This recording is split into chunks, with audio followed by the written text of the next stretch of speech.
Today's presentation will give you some thoughts about applying for piano positions in higher education. And we're going to look at everything in the search process from the beginning to the end of the process. I will tell you that I've done hundreds and hundreds of searches at lots of levels, from everything from a part-time faculty position to a president of a university. And I've engaged in searches with people in all of these positions. And there are really some great opportunities to magnify what you're able to bring to a position as you go through the search process. So I'm hoping today's conversation will help you a little.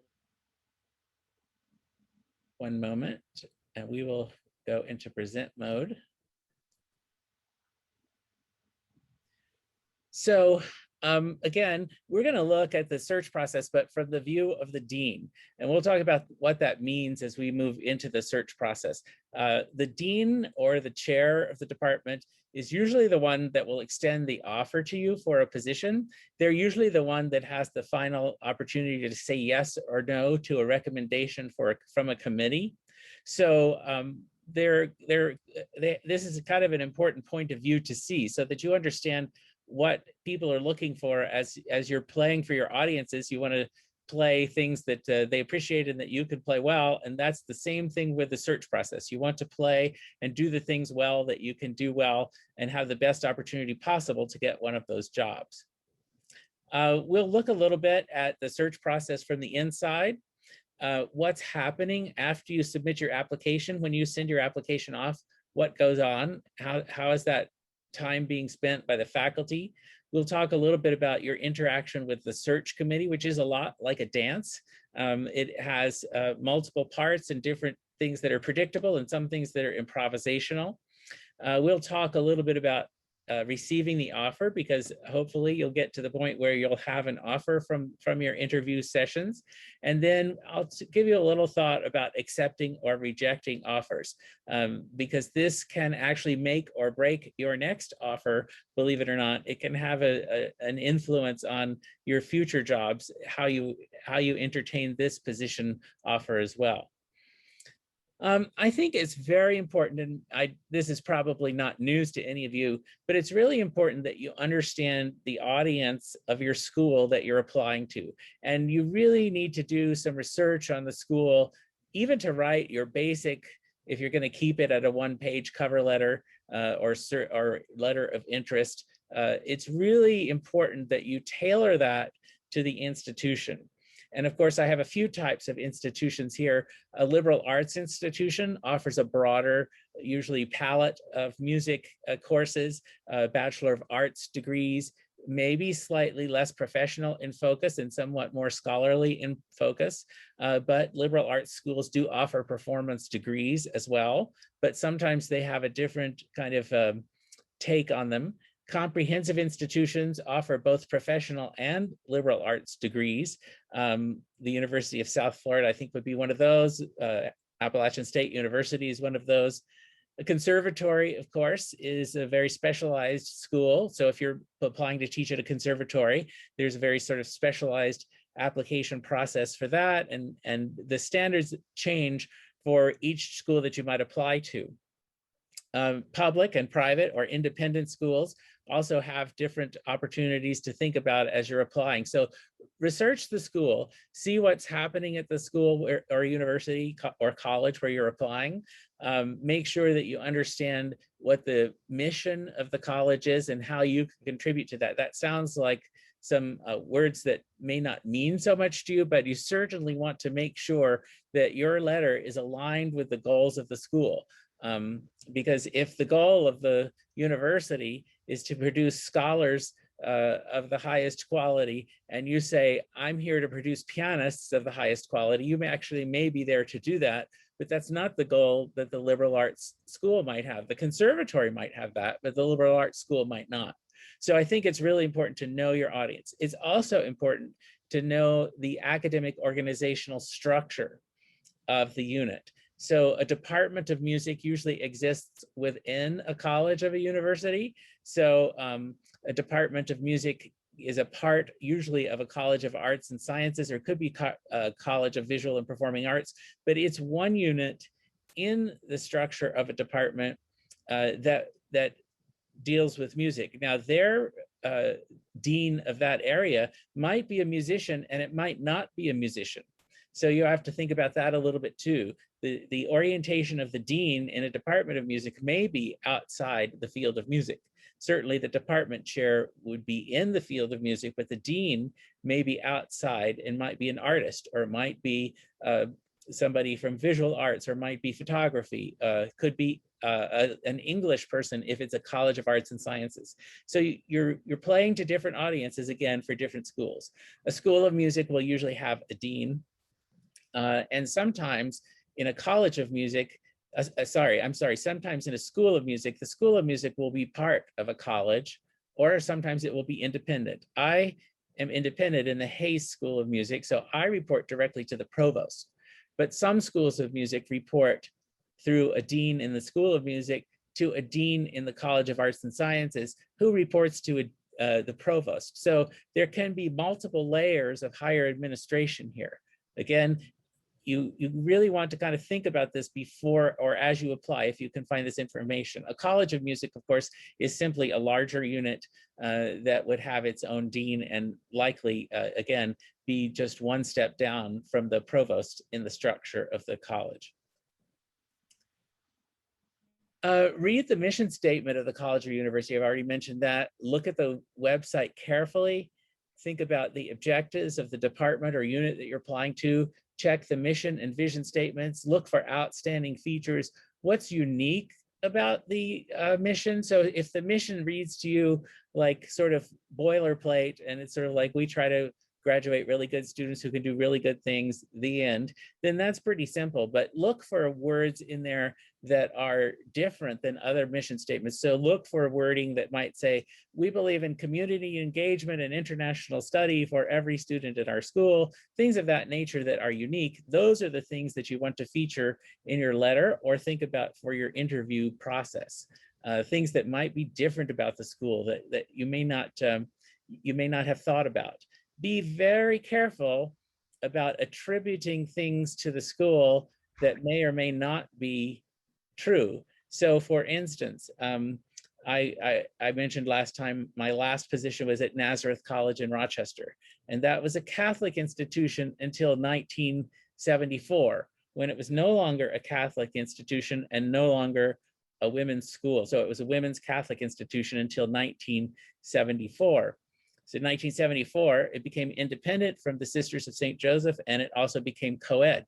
But I would still get many cover letters that would talk about the great Catholic attributes of the families of the people that were applying for the jobs.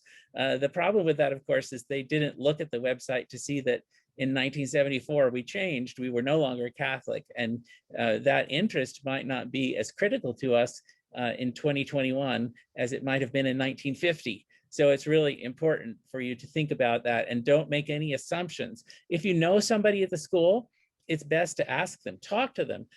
You know, the nice thing about choosing institutions for your degrees, like your master's degree or bachelor's degree even, or your doctoral degree, you'll find that you'll begin to have colleagues that are in teaching positions in different areas of some of these schools. Pick up the phone or use the email and call them and ask them, or email them and ask them about the position. Ask them sort of the inside. There's nothing wrong with that if you have connections. One of the best parts about going to the Eastman School of Music are the connections that we got. And it doesn't take me 2 seconds to find another person who went to Eastman on the directory of the school, and I can call them and see exactly what they're looking for, and I can make my letter more unique and more tailored to that position. Almost every search that I've ever seen, and that we have now in higher education, is engaged with a committee. So a committee of maybe 5 to 8 people are on the search committee. They will review all of the resumes. They will look at all of the resumes and materials that come in. They'll make the cuts to decide who the next sort of 8 to 10 people might be for Zoom interviews or telephone interviews. And then they'll also choose the finalists to recommend to come to campus for the interview. Then at the next stage of this search, the search committee may offer a recommendation to the dean, or they may simply offer the opportunity to say this candidate was acceptable or this candidate is not acceptable. It really depends on the structure.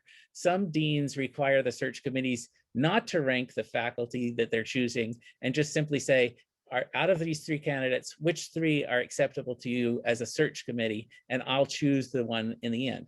I usually look at the recommendation of my faculty and ask them if they want to rank the candidates in order. Then I ask them to rank them for me. And if they don't want to rank them, then that's fine. They can just let me know if they're acceptable.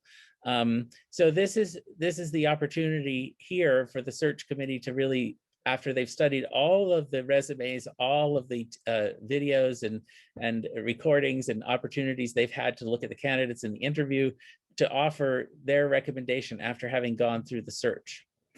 And does the best candidate always get the job?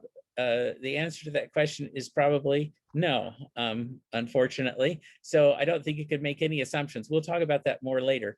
But it's a process that engages a group of people, and the more people engaged in the process, the more potential it has to go off rail and not be the process that we want it to be. But colleges and universities are currently really trying to bring this into kind of a focus and bring this into some organization that will help be a little bit more fair and a little bit more reasonable. But it's really a challenge. Being on a search committee is always an interesting opportunity as well.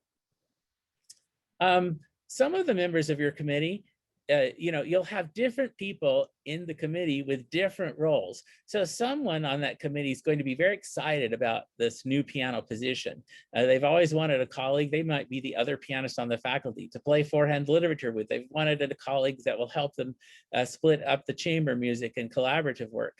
They want another pianist there to talk to. So those members of the committee have one focus. They have one way of looking at the applications. Another one might be a music ed or music therapy faculty member, tired of all this performance talk and really interested in teaching, having the candidate teach skills. So you can already see we've got 2 committee members, and they're actually looking for 2 different priorities there, which is why this position gets, this work gets very challenging. But when you find out who's on the committee, you really need to think about what would this person want from the person in the position that they're searching. So music ed and music therapy people want a pianist who can help develop harmonization skills, improvisation skills, things of that nature. They really don't care if you've played all of the Chopin etudes in record time and recorded them 4 times. And your piano colleague might be really interested in that, but your music ed and music therapy faculty may not be so much interested in that. So again, when you write your letter, when you have your Zoom interview, when you have your in-person interview, it's really important to know your audience and put something in the answer to every question for a member of your audience if you can. You may have a new faculty member on the committee who just is new and they can't say no when somebody asks them to be on a committee, and they're there and they're just simply going to rubber stamp somebody else's position. So they may be pre-tenure, they may be in an environment where they don't want to have an independent voice. I don't like that. I think when you're tenured and on tenure track, you should have your voice. But this is the reality of the situation. Sometimes people are on the committee because they need another service activity or something of that nature. Not everybody there is there to be the most excited person about hiring a new pianist. Academic faculty, you may have some history or theory faculty. They might, again, these are broad generalizations, but they might think that this search is really important, but they really want to get back to their book manuscript because that's what is important to them. So they may or may not take a lot of time to read your materials and look through them. These are all different scenarios that could happen, different ways the committee could look. What I really want you to think about here is who's on your committee and what expectations might they have as they read your materials and hear your recordings and observe your interviews. The role of the dean in this process is to establish the position. So before I've advertised this position, I've usually had to go and beg the provost for the position. So the dean has probably been working on this position maybe 2 years, maybe 3 years before we even get to the search stage. So there's a lot of work that the dean has invested in this in order to simply be able to put the position out for call. Usually, the search committee is seated by the dean, is chosen by the dean, and usually the dean manages the search process. So as things happen in the search, the dean will make sure everything's sort of fair and equitable. Usually, the dean will review the finalists, and they will help the committee. They may not choose the finalists, but they'll ask questions about the finalists to the committee. They'll look at the faculty recommendations. They'll make the offer usually to you for the employment, and they'll negotiate that offer. So we'll talk about that, all of those roles in just a second. Let's look at a sample job description. Now, you may not be able to see this on the screen, and you don't really have to read every word of it, but it's really interesting to see, what's in a job description. So if you look at this job description from, for the keyboard area coordinator for the University of Tennessee at Chattanooga, and it tells us that this is in the College of Arts and Sciences. So already we have some information there. It's a state university, part of the Tennessee system. It's within a College of Arts and Sciences, and we're looking for a tenure track assistant professor as a keyboard area coordinator. So that tells us a couple of things. That means we're looking for an assistant professor, which is the lowest ranked of the positions in terms of experiential requirements. So that's a position that anyone would be qualified for once they finish their DMA or as they're on their way to finishing their DMA. Keyboard area coordinator is an odd thing to pair with an assistant professor position. Usually your coordinators might have more experience, but here they've paired this together. This would make me assume that there aren't that many pianists at the school. And look at all the responsibilities and look at the variation of responsibilities. Solo performance, applied piano instruction, directing the piano studies area. And what does that mean? That might mean supervising the adjunct faculty in the area, helping develop the curriculum for the piano area. It might mean coordinating accompaniment and collaborative piano assignments, certainly class piano structure, group piano structure, anything associated with piano, maintaining the pianos, or working with a technician to maintain the pianos might be the job of this person. There's a huge amount of coordination that goes into this. Performance with faculty colleagues. So obviously they want you to perform solo and with others. Development activities, active participation in the work of the faculty, which could be committee work, search committees, things of that nature, and other duties as assigned. Now that's already a huge amount of things to apply for. But in your cover letter, you really want to make sure, and on your resume, especially your vita, you really want to make sure that you've got something that addresses each of these bullet points. Don't take any of them for granted. And if you don't have something that is close to this, then think about what you could. So student recruitment. If you haven't recruited students before, you certainly will have like less knowledge in this area, but don't say, I haven't recruited students before, but just say something to the extent of, in this area of student recruitment, I think it's effective if the faculty member performs extensively and has associations with summer music programs that can help drive students to the school. I mean, put some recruitment ideas out there.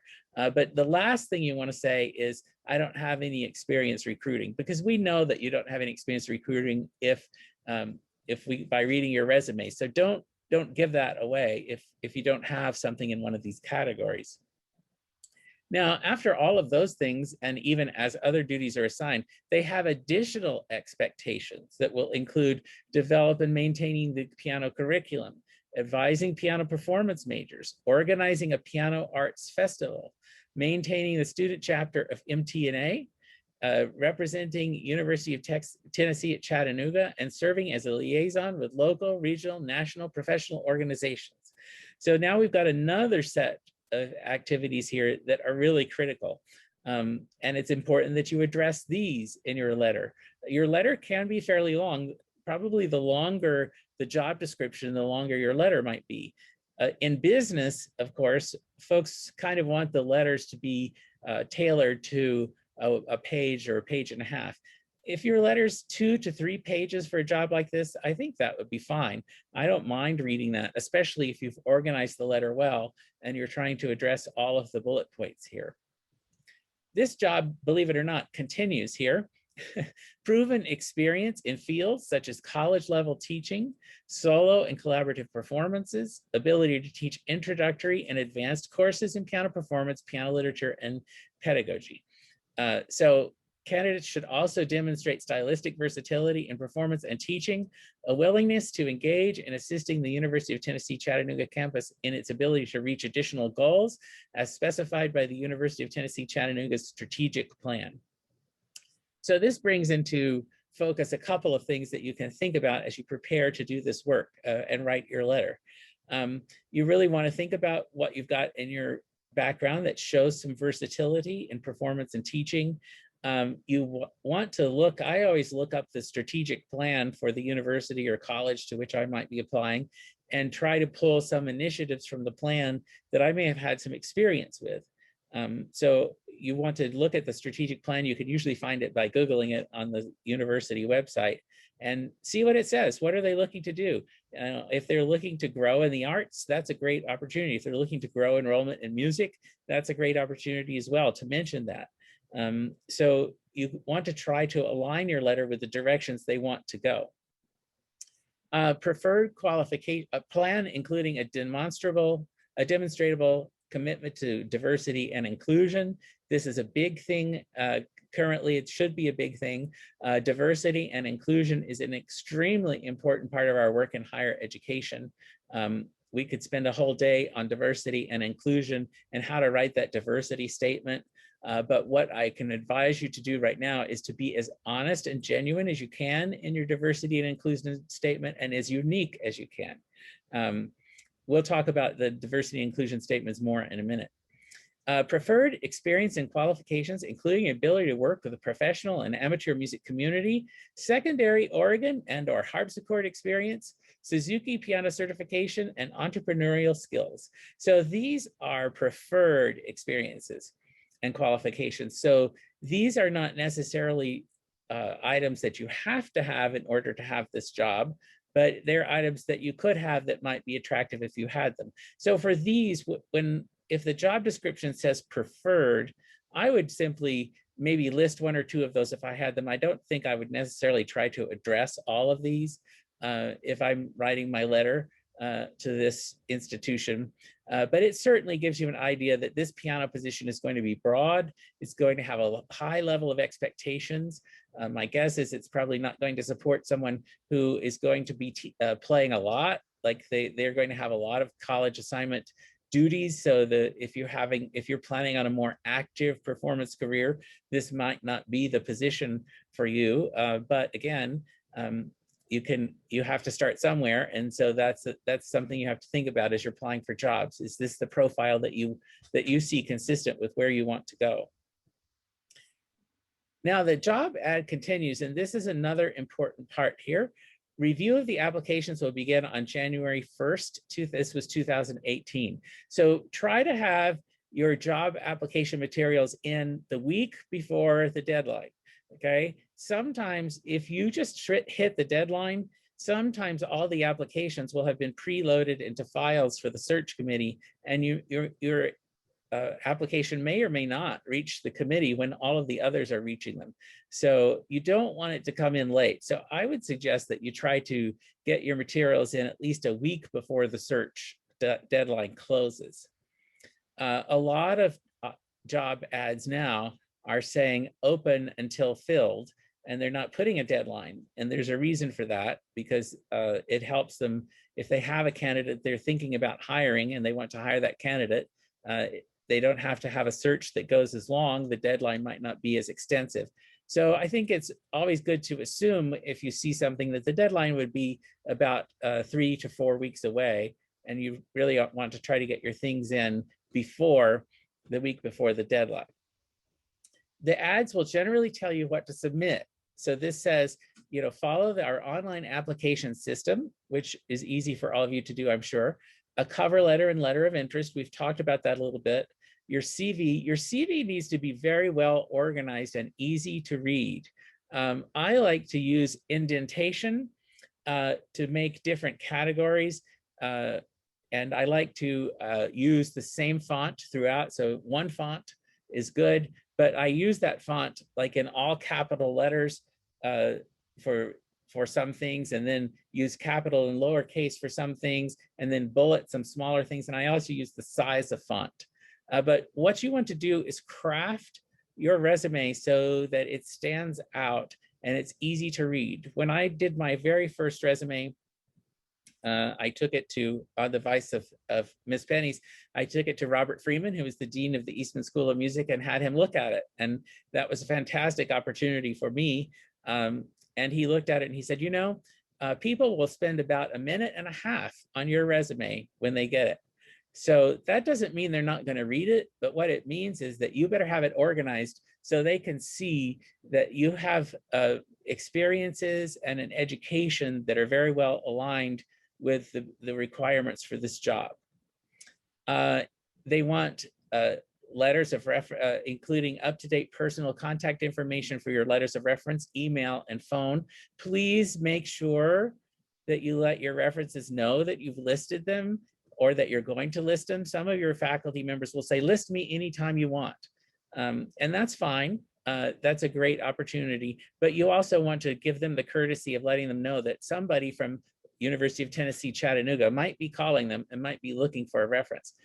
Please don't put your faculty member's phone number down without asking them. So ask each reference what they would like to have listed for their contact. Some faculty that are offering recommendations don't necessarily want their phone on this list, and they'd like to converse by email first and then offer their phone number themselves. That's just fine. And as long as you have an email or a phone, you have kind of an easily retrievable way to get in touch with the reference.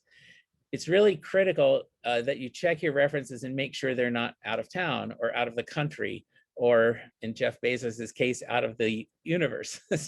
So you want to make sure that your reference is going to be available to be talked to as well during this time. If they're not, you might want to put a little note underneath the reference that says, Miss Penny's is teaching at the Rebecca Penny's Festival from July 1st to July 21st and may not be available during that time. So you might want to put some qualifying information there. That would depend on, after you check with your references, what they might like to have listed. This wants evidence of successful solo and collaborative performance. So you want to make sure that you offer that, make sure you've got some evidence of that. A video of successful solo and chamber music posted to a file sharing site, such as YouTube or Vimeo. So here, this is a really important point. They have asked for the video and they've told you how they wanted it. Most people now will ask you for a link to a video. What you do not want to do not put in a link to a video if they do not ask for video or audio samples of your work. Don't offer something that they have not asked for. We get tons and tons of material for each of these searches. As we use more technology to do the search, we get less material and it folds into the technology. But currently, many places are between using a lot of technology and simply using email communications. So do not put in the solo or chamber music performances if they do not ask for them. Put only what is asked for. If you send a video of a chamber or solo performance and nobody else has sent one, and somebody really doesn't like your playing, they could eliminate you because you sent something that other people didn't even bother to include. So, and you're being judged on a characteristic that other people have not been judged upon just yet. So make sure you put exactly what you need, what's asked for here, and don't put anything that's not asked for. Candidates need to include the names, titles, and email addresses of 3 references for confidential letters to be requested. Most of the time, folks are calling for references now and not using letters as much. If you're enrolled in a university, that has a placement service, and they will keep letters on file for you. That's not a bad idea to do that, to keep your letter in the placement file, so that you don't have to ask your reference for a letter every time that you get one. But the majority of schools now are using basically email and phone to check references. Now, if you take the position that I just looked at, it's really important to think of where do you want to cover some of these items that they're requesting? How do you want to think about that? So we saw in that particular ad that performance was a critical part of this job. So I would make sure that my letter, my CV, my performance materials that it sent if asked for, and that all of my references talk about my performance skills. And it's okay when you ask your references to prompt them with a little information about what you would like them to talk about. So you might want to tell your references, I'd like for you to speak about my playing, my recitals. I'd like for you to speak a little bit about my collaborative experience. I'd like for you to talk a little bit about my work as a class piano instructor. You know, you can ask different letter writers for different things, and you'll get a better set of letters that will cover all of these points, especially if you think about it strategically like this.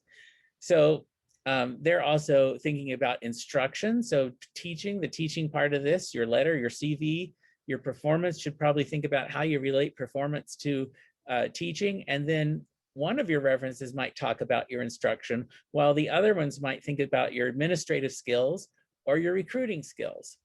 So that's another opportunity. Performance with colleagues, a couple of letters might focus on that. So you can help your reference writers write their letter by offering some ideas about what you might like them to talk about. Of course, they may choose anything they want to choose, but you can help direct them. If I get some requests for letters of recommendation that offer me a topic, I'm more than happy to take that topic and expound on that topic. Then I don't have to think of the topic myself as I'm writing the letter. So how to get the interview? Your resume, your cover letter, your teaching websites and videos if asked for, a teaching portfolio of your experiences is a good idea to maintain, especially if they ask for it, letters of reference, and a statement of teaching philosophy. So your statement of teaching philosophy should be unique, and please don't copy it from somebody else's teaching philosophy. So don't go to your placement office's outline of a teaching philosophy statement and copy that. I would rather have 3 sentences from you about your teaching philosophy, and those 3 sentences be your 3 sentences, as opposed to 2 pages of something that you kind of don't half know what you're thinking about when you write it, and you just try to write it to write a paper that you think somebody else wants to read. I want to know what you think about teaching. How are you going to integrate teaching into and playing together? What kind of focus do you take as a teacher? How do you think about teaching in groups? How do you think about teaching solo? If you tell me, I talked about this the other day, if you tell me I choose repertoire that's appropriate for each student, and we unpack the technological problems and then try to add musicality to that, that's too bland, and that's not going to help you. You really want to think about how you would approach a student and think about all the students you've got. We're talking about college students, but maybe you've had some experience even in your pedagogy course in teaching a student. What did you have to do? How did you structure the lessons? How did you relate to the student? How did you get your points across to the student? These things can come out in your teaching philosophy. This is where you have a chance to differentiate yourself from everybody else in the field. So this is a very important point, as well as the letter, to make take the opportunity to really structure your teaching philosophy. The same thing is true of a diversity statement. Do you have any experience working with diverse populations? Do you have any ideas on how you might recruit diverse students to your studio? Do you have any idea about the needs that diverse students might bring with them into a university setting? So I think it's really critical to make these unique. Don't follow some sort of outline that somebody else is giving you. Really make it your own statement. You can write these anytime.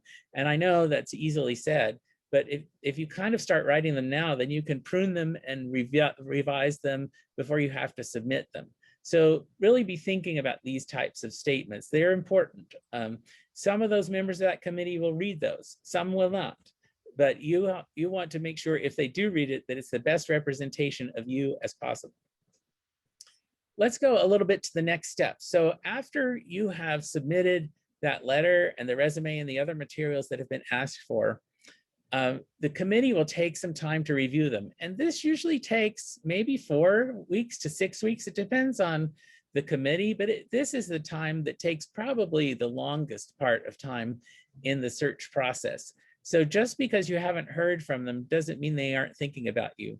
It's not a good idea from my perspective to write and say, did you get my things and what's going on there? I don't think that's good. I think you really want to, if you have connections that are teaching there, you can ask them, but it's really not a good idea to kind of see where they are. They won't be able to tell you anyway if you ask. But know who you're talking to. The next step will be a phone interview or a Zoom interview. So understand again who's talking to you. I make a little index card for each person that's going to be in the phone interview, and I put it around my computer or phone so that I can remember who I'm talking to and what their role is at the university and what they might expect to hear from me. Think about some of the questions you might be asked and have an outline ready for that question.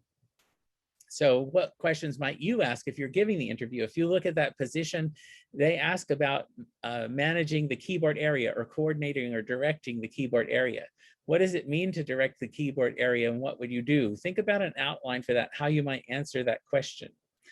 The questions in the phone or video interview, if you're using Zoom, the answers to those questions should be about 3 to 5 minutes, no longer than that. If you've talked for a half an hour, you've talked too long. So you want to keep your questions really, your answers to these questions focused. Don't ramble. Really think about the outline of how you would answer that question, and think about this, how you're going to kind of be succinct and carefully answer the question without going too long. It's really important to think about what questions do you wish they had asked you? And actually, if you come to my interview, that will be the last question I always ask you. Are there any questions I haven't asked you that you wish I had asked? Because that gives you the opportunity to tell me something that I didn't ask about. So that's another opportunity to think about something unique and how to bring your unique perspective forward. Speak slowly in the Zoom or phone interview. Pause for the interviewees to ask some questions. You know, I'm not pausing in this presentation on purpose because we're going to put all of the questions at the end, but it's very important to pause a little bit and make sure, look around the room if you can. If you're on the phone, you can't see anything, but you can kind of tell if people are interested in interrupting you and asking a follow-up question. So don't go on too long with any one question so that you have the opportunity. You will always want to think about questions that you have. And the questions that you have, you'll want to have 2 or 3 of them kind of thought through before you get to the interview process, the phone interview. So at this point, you do not want to ask questions like, what is my teaching load? How much will I make? How many years to tenure? Those are not questions for this particular interview. The questions you might ask that might be important are, what directions is your School of Music going? What is your current enrollment in piano, and is it going up or down? And do you have goals for enrollment in the piano area? How is the piano area connected to the rest of the music unit? How do you find accompanists and collaborative pianists? Things of that nature that are more general and give you a sense of the climate, because these questions, the answers to these questions will help you prepare for your next interview, which might be an on-campus interview. The Skype interview is the same thing. I use Skype, now it's Zoom. You need to dress for the interview like you're dressing for a job interview, which is a coat and tie. I had a candidate for a position once that was, the committee was interviewing it was Skype at the time, and he was on vacation in Maine and didn't have any clothes to wear. And the committee actually wanted to exclude him because he wore a polo shirt for the interview. So you really want to dress for the interview as if it were an interview that we're going to in person. Make sure your technology will work. I've gotten to an interview once where my PowerPoint wouldn't share. I didn't know it wasn't going to share, so I hadn't tried sharing it, and that made everything look really bad.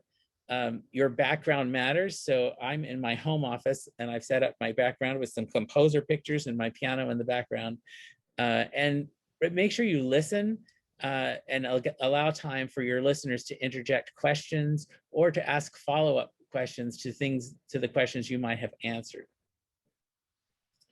Answer your questions specifically.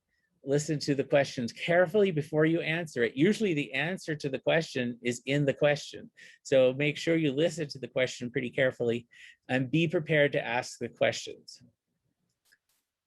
When you get to the campus for the interview, this is the first time where you should relax just a little bit. You've already proven yourself to be a good player. You've already proven yourself to be a good teacher.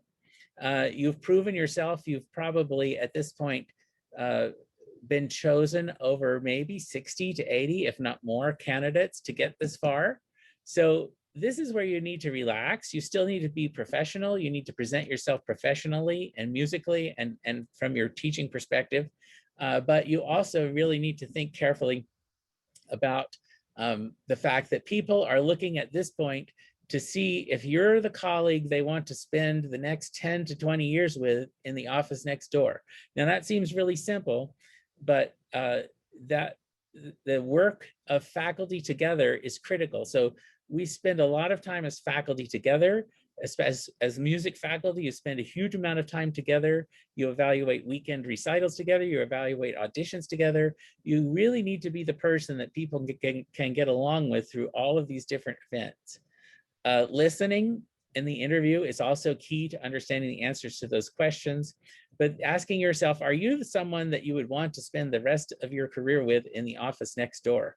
I know that seems very simple, and it's not reducing the importance of the playing or the teaching or the lecture that you might give, but this is really what the interview is about. Your competency has already been established by the time you get to the interview. When you're at the interview, you will meet colleagues, potential colleagues. You might meet the dean. You might meet the vice president for academic affairs or the provost, the department chair or the area coordinator of the piano area. Might be somebody that you meet with individually. Many times colleagues from other departments are on the search committee. So when I did a position at Nazareth College, somebody from religious studies and philosophy was on the search committee. Sometimes schools have put folks from outside the department that they're being searched on the search committee. And that's just to offer a broad perspective of the candidates. One of the most important groups of people that you will meet in the interview are the students. You must talk to the students and you must listen to the students and you must engage the students in conversation. The faculty will be the faculty that are on the committee, the dean, everybody on this list will be looking to see how you engage with the students. So you want to make sure that you're open with the students, that you are cordial with the students. One of the things that happened recently in an interview not too long ago, one of the faculty members found out who the students were that were going to be playing for the master class, and they looked them up on Facebook. And so when they got up to play for the master class, the candidate said, "Oh, I found you on Facebook and you like X, Y, or Z." This is not a good thing to do. If you want to search through Facebook and you want to find some information out, that's fine. But the students that were playing for that class were really creeped out and felt like they had been that their privacy had been invaded, and they didn't like that. They didn't relate to that well. And I know the candidate was just trying to get to know who he might be teaching, he or she might be teaching, but at the same time, you don't have to tell them you're doing that. In all of these steps, it's critical to present your perspective as a pianist and teacher. Present yourself, decide what your brand is, if you want to put it that way, and think very carefully about how you want to represent yourself, and that you want to represent that image and make that really come through. Don't try to be something else. Let me look at the slide that I have. Do not make assumptions about what people are looking for. Be yourself. Don't try to be the person next door, and don't try to be the person with a lot of experience. If you don't have a lot of experience, everyone starts their position somewhere. There are jobs to be had, and I think it's a good strategy and good thought as you apply for the jobs will really help you be successful. And I hope you are, because we need lots of great teachers and players in higher education. So thank you very much, and look forward to seeing how you develop in your careers as you move through your process.